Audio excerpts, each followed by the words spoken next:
ಪುತ್ತೂರಿನ love sex ದೋಖಾ ಪ್ರಕರಣಕ್ಕೆ ಸಂಬಂಧಿಸಿ ಇಂದು ಸಂತ್ರಸ್ತೆಯ ಮನೆಗೆ ಎಸ್ಡಿಪಿಐ ನಿಯೋಗ ಹಾಗೂ ವಿಮೆನ್ ಇಂಡಿಯಾ ಮೂವ್ಮೆಂಟ್ ಜಂಟಿಯಾಗಿ ಭೇಟಿ ನೀಡಿದ್ದಾರೆ. ಈ ವೇಳೆ ಸಂತ್ರಸ್ತೆ ಹಾಗೂ ಮಗುವನ್ನ ನೋಡಿದ ಬಳಿಕ ನಿಮಗೆ ನ್ಯಾಯ ಸಿಗುವವರೆಗೂ ಕೂಡ ನಿಮ್ಮ ಜೊತೆ ಎಸ್ಡಿಪಿಐ ಇರುವುದಾಗಿ ಸಂತ್ರಸ್ತೆಯ ತಾಯಿಗೆ ಧೈರ್ಯ ಹೇಳಿದ್ದಾರೆ.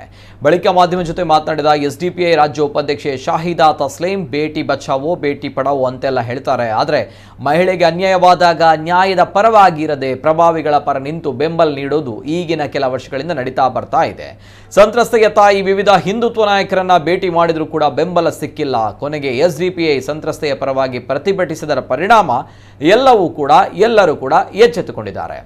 ಎಸ್ಡಿಪಿಐ ಇಂತಹ ವಿಚಾರದಲ್ಲಿ ರಾಜಕೀಯ ಮಾಡ್ತಾ ಇಲ್ಲ, ಮಾಡುವುದಿಲ್ಲ.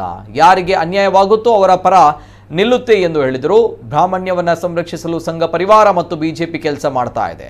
ಹಿಂದುತ್ವ ಬೇರೆ, ಹಿಂದೂ ಧರ್ಮ ಬೇರೆ. ಹಿಂದೂ ಧರ್ಮ ಅಂದ್ರೆ ಅದು ಸರ್ವೇ ಜನ ಸುಖಿನೋ ಭವಂತು ವಸುದೈವ ಕುಟುಂಬಕಂ ಅಂತ ಹೇಳುವ ಧರ್ಮ. ಅದನ್ನ ಈ ಹಿಂದುತ್ವವಾದಿಗಳು ಜಾತಿ ನೋಡಿಕೊಂಡು ಬ್ರಾಹ್ಮಣ್ಯವನ್ನ ಸಂರಕ್ಷಿಸುವ ಸಲುವಾಗಿ ಮಾಡ್ತಾ ಇದ್ದಾರೆ ಎಂದು ಆರೋಪಿಸಿದರು. ನಿಜವಾಗಿ ಈ ಪ್ರಕರಣದಲ್ಲಿ ಆರೋಪಿಗೆ ಶಿಕ್ಷೆಯಾಗಬೇಕು, ಸಂತ್ರಸ್ತೆಗೆ ನ್ಯಾಯ ಒದಗಿಸಿಕೊಡಬೇಕು. ಇದನ್ನ ರಾಜಕೀಯವಾಗಿ ನೋಡುವುದು ಬೇಡ. ಓರ್ವ ಮಹಿಳೆಗೆ ಆದ ಅನ್ಯಾಯ ಅಂತ ತಿಳಿದುಕೊಂಡು ಎಲ್ಲರೂ ಕೂಡ ಬೆಂಬಲವಾಗಿ ನಿಂತು ನ್ಯಾಯ ಒದಗಿಸಿಕೊಡಬೇಕೆಂದು ಒತ್ತಾಯಿಸಿದರು. ಪುತ್ತೂರಿನಲ್ಲಿ ನಡೆದಿರುವಂತಹ ಯುವತಿಯ ಮೇಲೆ ನಡೆದಿರುವಂತಹ ಅನ್ಯಾಯ ಅದನ್ನು ನಾವು ತೀವ್ರವಾಗಿ ಖಂಡಿಸ್ತೇವೆ ಮತ್ತು ಅವಳಿಗೆ ನ್ಯಾಯ ಕೊಡಬೇಕು ಅಂತ ನಾವು ಆಗ್ರಹಿಸ್ತೇವೆ, ಒತ್ತಾಯಿಸ್ತೇವೆ.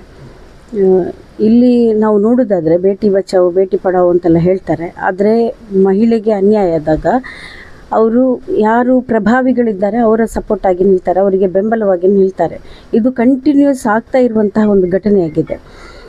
ಅದು ವಿವಿಧ ಸಂದರ್ಭಗಳಲ್ಲಿ ನಾವು ಅದನ್ನು ಬಹಳ ಖಾತ್ರಿಪಡಿಸಿದ್ದೇವೆ, ಇದು ಹೀಗೆ ಮುಂದುವರಿಯುತ್ತದೆ ಎಂದು. ಆರೋಪಿಗಳ ಪರವಾಗಿ ಬಿಜೆಪಿ ಸಂಘ ಪರಿವಾರದವರು ನಿಲ್ಲುವುದರಿಂದಾಗಿ ಇಂತಹ ಘಟನೆಗಳು ಮರುಕಳಿಸ್ತಾ ಇದೆ. ಬರೀ ಮಾತೆ ಹೇಳ್ತಾರೆ, ಗೋಮಾತೆ ಹೇಳ್ತಾರೆ, ಭೂತಾಯಿ ಹೇಳ್ತಾರೆ ಮತ್ತು ವಿವಿಧ ರೀತಿಯಲ್ಲಿ ಮಾತೆ ಅಂತ ಸಂಸ್ಕೃತಿ, ನಮ್ಮದು ಮಾತೆಯನ್ನು ಪೂಜಿಸುವ ಸಂಸ್ಕೃತಿ ಅಂತ ಹೇಳ್ತಾ ಇವರು ಮಾತೆಗೆ ನಿಜವಾದ ನೈಜ ಮಾತೆಗೆ ಅನ್ಯಾಯವಾದಾಗ ಇವರು ಮಾತೆಗೆ ಸಪೋರ್ಟ್ ಆಗಿ ನಿಂತಿಲ್ಲ. ಎಷ್ಟರವರೆಗೆ ನಿಂತಿಲ್ಲ ಅಂತ ಹೇಳಿದರೆ ಈ ಅನ್ಯಾಯಕ್ಕೊಳಗಾದ ಯುವತಿಯ ತಾಯಿ ವಿವಿಧ ನಾಯಕರನ್ನು, ಹಿಂದುತ್ವ ಸಂಘಟನೆಗಳ ವಿವಿಧ ನಾಯಕರನ್ನು ಭೇಟಿಯಾಗಿಯೂ ಕೂಡ ಅವರಿಗೆ ಯಾವುದೇ ಬೆಂಬಲ ಸಿಕ್ಕಿಲ್ಲ. ಮತ್ತು ಕೊನೆಗೆ ಎಸ್ಡಿಪಿಐ ಸಂತ್ರಸ್ತೆಯ ಪರವಾಗಿ ನಿಂತು ಪ್ರತಿಭಟಿಸಿದಾಗ ಆಗಿರ್ತದೆ ಎಲ್ಲರೂ ಎಚ್ಚೆತ್ತುಕೊಂಡು ರಾಜಕೀಯ ಮೈಲೇಜ್ಗೋಸ್ಕರ ಅವರು ಸಪೋರ್ಟ್ ಆಗಿ ನಿಂತಿರುವಂಥದ್ದು. ಇದು ನಾನು ಹೇಳ್ತಾ ಇರೋದು, ಇದು ಓರ್ವ ಮಹಿಳೆಗಾದ ಅನ್ಯಾಯ, ಅದು ಎಲ್ಲ ಮಹಿಳೆಗಾದ ಅನ್ಯಾಯ ಆಗಿರ್ತದೆ. ಅಲ್ಲಿ ಜಾತಿ, ಧರ್ಮ ಅಥವಾ ಮೇಲ್ವರ್ಗ, ತಳವರ್ಗ ಅಂತಹ ಯಾವುದೇ ವ್ಯತ್ಯಾಸ ಇಲ್ಲ.